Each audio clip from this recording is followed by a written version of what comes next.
If you had the ability to control the black people on this planet, there isn't anything that you couldn't take, dismantle, destroy, or interrupt if you could mobilize black people. And so part of the ops agenda, a part of their modus operandi, is to find out which one of you is a potential leader. And if you are, then we begin a work of progress on your life, which will make people get off of that. It's a part of it, as much as in any defense, you trying to figure out which way this dude is likely to go so I can rip that ball. It's the same. You probably wonder, why do white people pay so much attention to black people if they don't like them? You would think if you didn't like something, why would you be paying attention to it? I don't pay attention to things I don't like. The liar knows what lie he told. You see what I'm saying? So even if I made it deceitful and I made you think that the answer's over here, but the answer is really over here, I'm still gonna be looking over here. Me, the one that tricked, because I know this is the right answer. Black people have lost their identity, but our oppressors have not lost our identity. That's just why they chopped those noses off of the Pharaoh and the Sphinx in Egypt in the first place, is because without this nose, we can tell you this is whoever it is. But with that nose, it can only be. Why would somebody vandalize a whole face and only vandalize one part? Nobody wanted to knock an eye off or take an ear off or no chins missing. Nope, just the nose. Because it's a brand. Hello everybody, I hope you are enjoying your Black History Month wherever you're watching us from, because as a channel we're always dedicated to giving you some of the most effective speeches or even commentaries given by various speakers who try to look into issues affecting blacks and even some of the achievements that blacks have made in history. Now, in today's episode, I want us to appreciate our blackness. You know, as black people, one thing that is quite open for everybody to see is that most of us are taught to hate ourselves, or even we are told that we are inferior. We are not equal to whites. So that is something that is true in Africa, and it is also true in America. Because if you look at American system, you are able to see that the entire system was created to favor a white person. But for a black person, you are going there, all what you have to do is you struggle the rest of your life, because there are disparities in almost every sector of life. So are blacks inferior? Or are we a people who have been creative enough to make impactful inventions that have shaped the world as we know it today? I want to play for you a clip here that I came across while doing my research, and it is quite eye-opening. The video lists and acknowledges some black inventors that shaped the world as we know it today. Without saying much, I want us to watch this clip, then come back and share our thoughts. African Americans have long been acknowledged for their creativity and genius in theater, dance, music, art, and literature. But there's another kind of creative contribution African Americans have made, and that's the art of invention. From the moment you turn a doorknob, flick an on-off switch, start your engine, stop for a traffic light, take an elevator, watch a missile launch, or talk on your cellular phone, you've come into contact with an invention or innovation created by an African American. Since records of inventors' race weren't kept when the U.S. Patent Office was established in 1790, we may never know exactly how many patents were issued to African Americans. Now, probably the person most responsible for gathering information on early black inventors was Henry E. Baker. An assistant U.S. patent officer and graduate of Harvard Law School, Baker dedicated his life to uncovering and publicizing the contributions of black inventors. Under the auspices of the U.S. Patent Office, Baker sent out letters to lawyers throughout the country asking them to identify any black inventors they may have filed patent papers for. In 1913, patent lawyer B.J. Nolan of Chattanooga, Tennessee wrote, "I never knew a Negro to even suggest an idea, much less try to patent one. And I've dealt with them niggers all my life. Baker didn't let letters like that discourage him.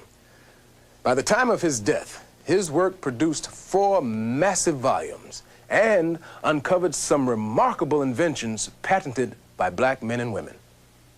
In 18th century America, one black man of inventive genius made a name for himself, a tobacco farmer named Benjamin Banneker. He resembled Benjamin Franklin in stature and was one of the country's most brilliant mathematicians. Inspired by the theories of Copernicus, Banneker became a self-taught astronomer at age 60. In 1754, at the age of 24, Banneker made a clock entirely out of wood, which remained accurate for nearly 40 years. He was one of the surveyors in the planning of Washington, D.C., and a scientific genius. With borrowed books and instruments, Banneker taught himself the fundamentals of astronomy, keeping a journal of his calculations. Besides predicting the weather and seasons, Banneker used his almanac to extol the achievements of blacks beyond himself. When he included a poem written by the renowned poet Phyllis Wheatley, he wrote, "Africans and their descendants are capable of attaining a degree of eminence in the liberal sciences. Benjamin is not the only proof." Wheatley's poem perhaps best echoed their feelings about the injustices of human bondage. Should you wonder from whence my love of freedom sprung? I young and live by seeming cruel fate was snatched from Africa, fancy happy seat. What pains excruciating must molest, what sorrows labor in my parents' breast.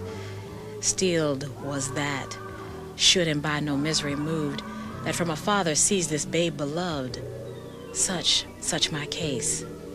And can I then but pray, others may never feel tyrannic sway. Just as Banneker loved the stars, James Forten of Philadelphia loved the sea.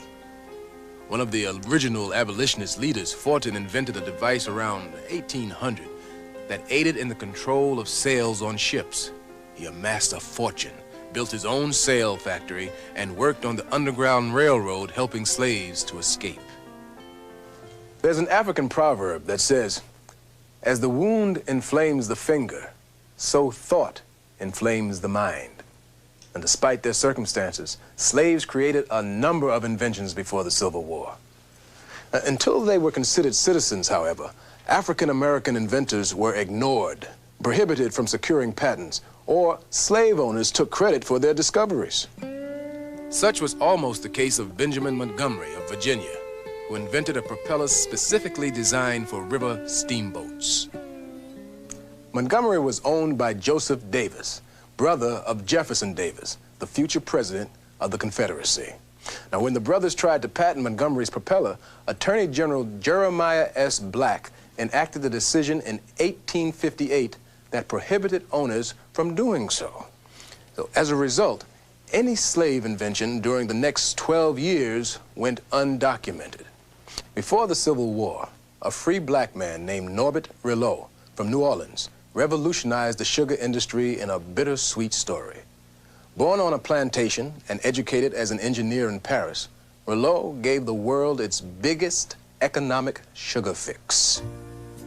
Making sugar by the slow, dangerous kettle method inspired Rilot to find a better way.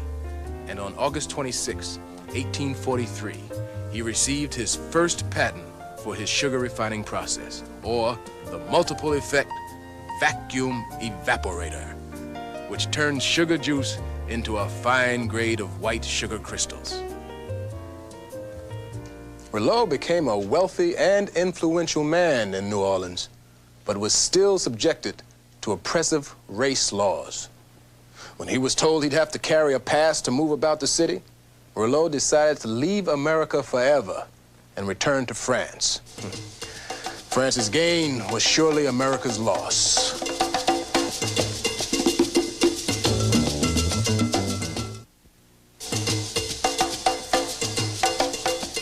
Industrial growth in America was tremendous, and both black and white inventors were responsible.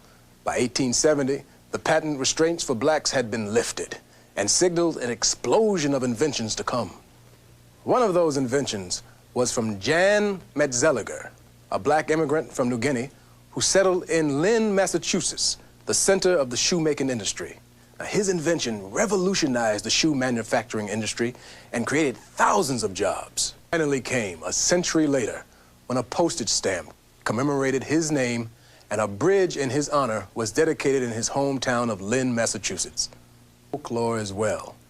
If you've ever heard the phrase, the real McCoy, you know what I mean. The phrase was coined for a master inventor, Elijah McCoy, who ultimately patented over 60 lubricating systems, including an air brake system for railroads. In the late 1870s, most machines, including trains, had to be stopped every time they needed oil. The oilman would walk the length of the train and oil all the moving parts. McCoy devised a method for oiling machinery as it was running. And on June 23, 1872, he received a patent for the lubricating cup. McCoy believed in producing quality work.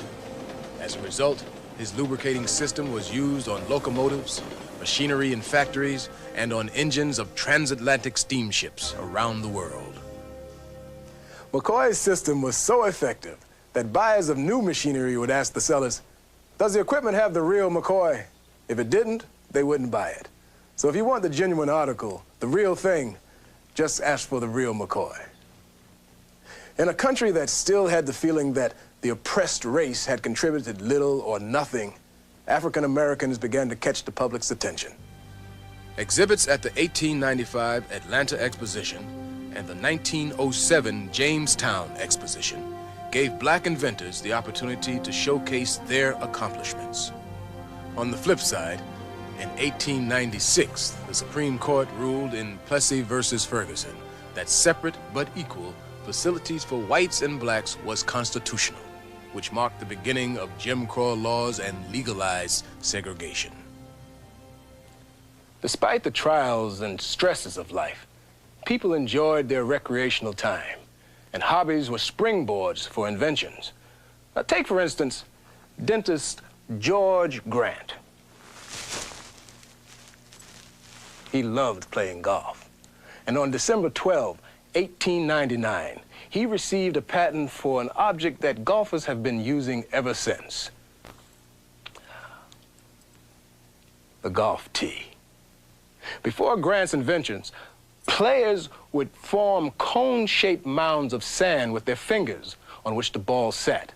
Now today, this tooth-shaped invention has improved many a golfer's drive.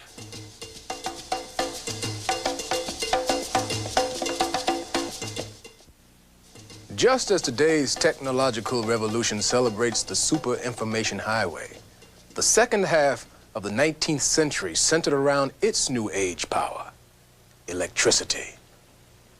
In every school book, the name of Thomas Edison and Alexander Bell are imprinted in our minds. But recognition for their distinguished African-American colleagues, Granville T. Woods and Lewis Latimer, is long overdue.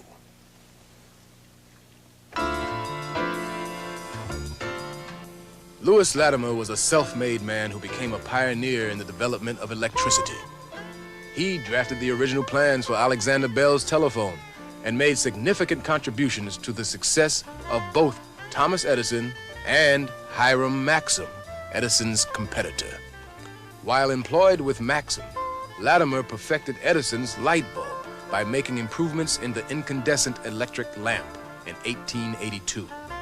He then supervised the installation of electric lighting systems in major cities around the world. Known as the Black Edison, Granville T. Woods was an electromechanical genius. Like Edison, Woods was years ahead of his time and founded his own company to research, manufacture, and market his electrical inventions. His versatility resulted in 65 patents relating to electricity, from electric railway cars to an incubator for hatching chicken eggs. When the first subway rail pulled into Grand Central Station, Granville Woods had made his mark. In 1901, he was issued a patent for the third rail system, still used in subways today around the world. Concerned about the number of train collisions, Woods developed a railway telegraphy system, which improved train safety by letting the train engineer know how close his train was to others. And in 1899, he received a patent for an amusement apparatus. Woods' two-track ride, originally invented for indoors and outdoors, evolved into what we now know as the roller coaster.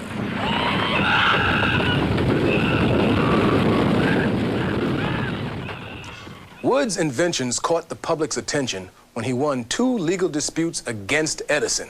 In fact, when Edison lost the second action, he asked Woods to come work for him.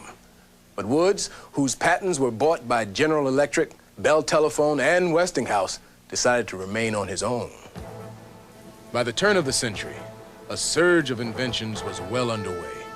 African Americans received an estimated 1,000 patents by 1913 in nearly every field of industrial arts, machinery, transportation, agricultural, and electrical devices. Garrett Morgan was constantly thinking about the future. He'd say, if it's in a book, you can do it. If it's not, then use your imagination. And despite having only a 6th grade education, Morgan's inventions, the traffic signal and the gas mask, became 2 of the world's most significant safety-related devices. American scientists have made phenomenal contributions as well. Grammy-winning composer Stevie Wonder even wrote a song about one of them. Dr. George Washington Carver, best known for his work with the peanut and its 300 or more derivative products, which include instant coffee, bleach, tan remover, metal polish, paper, ink, shaving cream, rubbing oil, linoleum, paint, and plastic. Carver was a man on a mission. A scientific genius, Carver felt a deep affinity for farmers and convinced them to grow diversified crops, such as peanuts, pecan, and sweet potatoes, in place of one crop, cotton, to re-nourish their soils. A deeply spiritual man, Carver also obtained fame as an artist. His varied interests led to his close friendship with Henry Ford, who shared his fascination with synthetic rubber. Carver's research as an agricultural chemist won him international acclaim. When Carver died in 1943 in Alabama, the governor and crowds of people came to honor him. The U.S. Postal Service issued a memorial stamp for the man who was dubbed the Savior of the South. Madam C.J. Walker became a millionaire as a result of her hair care products. And although she didn't patent any of her products, she was a pioneer entrepreneur and an inspiration to women around the world. In 1885, Sarah Good received her patent for a folding bed, a forerunner of today's sofa bed. Sarah Boone was issued a patent in 1892 for her improvement to the ironing board. Alice H. Parker wanted to warm each room in her building with centralized heating and received a patent for her improvement on the heating furnace in 1919. And Harriet Bradbury patented her torpedo discharger for submarines in 1943. Ellen Elgin, who patented a financially successful clothes wringer in the 1880s, sold her device to an agent for $18. Elgin's feelings mirrored a long-standing practice of black inventors, both men and women, who chose to sell their inventions to whites or white-controlled corporations for fear of their inventions losing value if their true identities were known.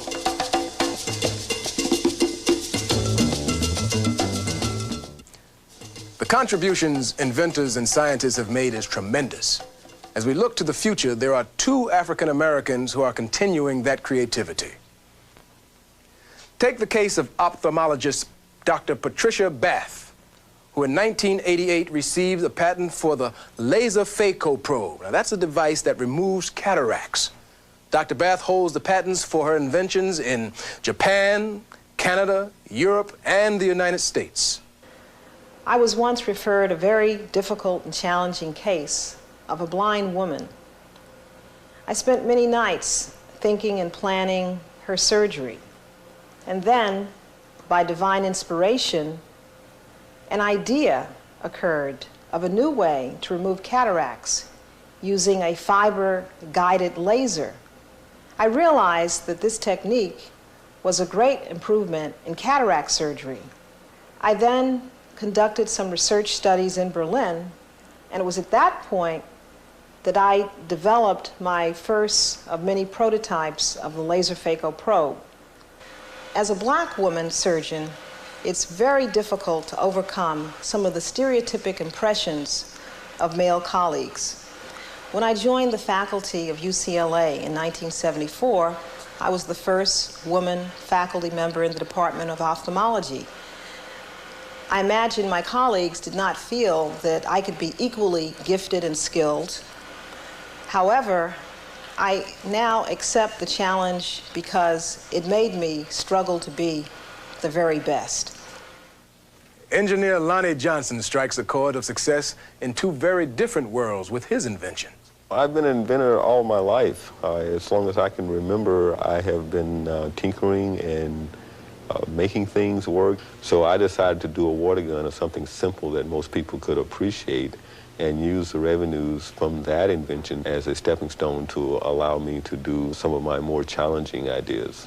The role of the inventor is like the barnstormer, the guy who comes in and shakes everything up and is able to take on the big boys. From telephones to electric street lighting, from refrigerated trucks to automatic transmissions, and from artificial heart stimulators to space shuttle retrieval arms, African-American inventors have triumphed over adverse conditions and continue to contribute to scientific and innovative discoveries that benefit the global community. We've met just a few of the men and women who are making it happen. We hope that you will visit your local library and continue the journey.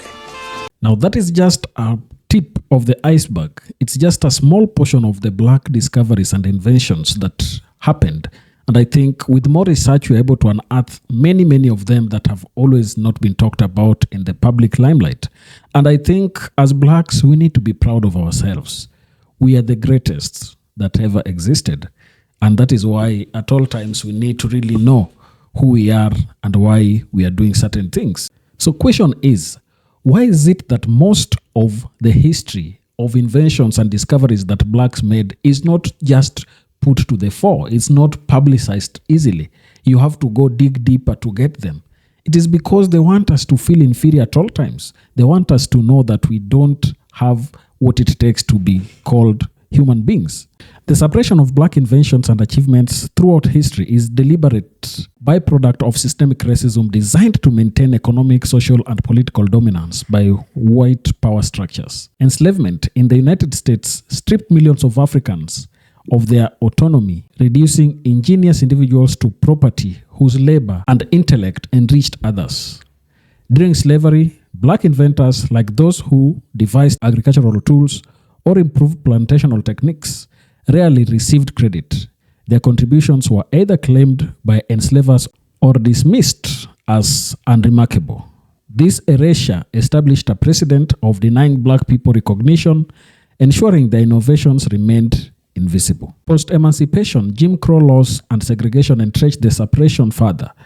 Black inventors faced insurmountable barriers. Lack of access to education, capital, and legal protections like patents meant their ideas were often stolen or undervalued. For instance, figures like Lewis Latimer, who refined the light bulb filament, worked in the shadows of celebrated white inventors like Edison. Economic exclusion compounded this. Black communities were systematically starved of resources, leaving little room for entrepreneurship or innovation to flourish. Meanwhile, discriminatory narratives portrayed black people as intellectually inferior, a stereotype that justified overlooking their contributions. The 20th century saw continued marginalization through redlining, underfunded schools, and workplace discrimination, which stifled black potential. Even when achievements broke through, like George Washington, mainstream society often framed them as exceptions, not the norm, minimizing their impact. The cultural theft of black creativity, from music to technology, further obscured origins as white intermediaries reaped profits and acclaim. This suppression served a purpose. Keeping black people economically dependent and politically powerless preserved the racial hierarchy, By burying their achievements, the dominant culture could perpetuate a myth of superiority, ignoring how black ingenuity shaped industries and societies. Uncovering these stories reveals not just lost credit, but a calculated effort to control history itself, ensuring black brilliance remained an untold footnote. That is it from us today. I think you are able to see that suppression of black inventions was just a strategy that was used to keep blacks and make them feel inferior and diminish their achievements at all times. Tell me down in the comment section what you think about this. And if you're watching us for the first time, don't forget to subscribe to our channel, like this video, and also share. Thank you, and may the good Lord bless you. Goodbye.